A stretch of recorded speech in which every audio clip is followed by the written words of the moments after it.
Qala Rasulullah sallallahu alaihi wasallam, yang dengar ni buat perubahan, yang suka pakai minyak wangi.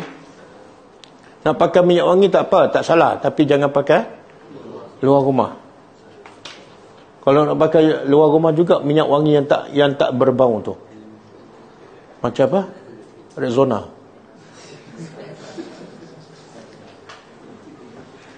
Qala Rasulullah sallallahu alaihi wasallam, ayyuma imra'atin tatayyabat. Ayyuma, mana-mana, imra'atin, perempuan, tatayyabat, memakai wangian, tib, semua, kemudian kharajat. Kalau tak keluar tidak masalah, dia keluar ilal masjid, nak pergi ibadat ni, bukan nak shopping.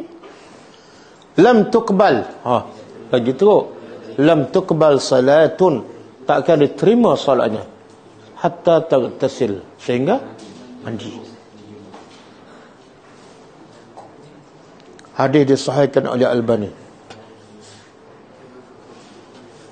Beritahu, bagi tahu pada ibu, pada kakak, Pak, ramai orang tak tahu kan. Kadang-kadang tahu pun dia kata, tak kagok kan.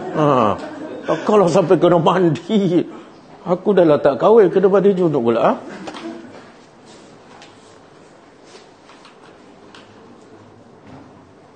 Sebab itulah solat perempuan yang terbaik di mana? Tengok Nabi sayang pada umat dia, khususnya wanita. Nabi tak nak wanita ni banyak buat dosa, maka Nabi kata solat terbaik di rumah, walaupun bulan Ramadan. Solat di rumah tu, solat apa? Solat wanita terbaik di rumah, solat apa? Fardu ke sunat? Fardu. Solat tarawih sunat ke fardu? Sunat. Kalau solat fardu Nabi kata terbaik di rumah, maka solat tarawih, kecuali lah, ada satu hadis juga Nabi kata, la tamna'u ima'akum masajidallah, jangan kamu larang isteri-isteri kamu nak pergi masjid. Bila nak pergi juga tak apa bagi, tapi bersyaratlah, jaga pergaulan, jangan pakai wangian kan, jangan asyik tukar telekong baru setiap malam kan. Malam pertama daripada Bandung, malam kedua daripada Bali,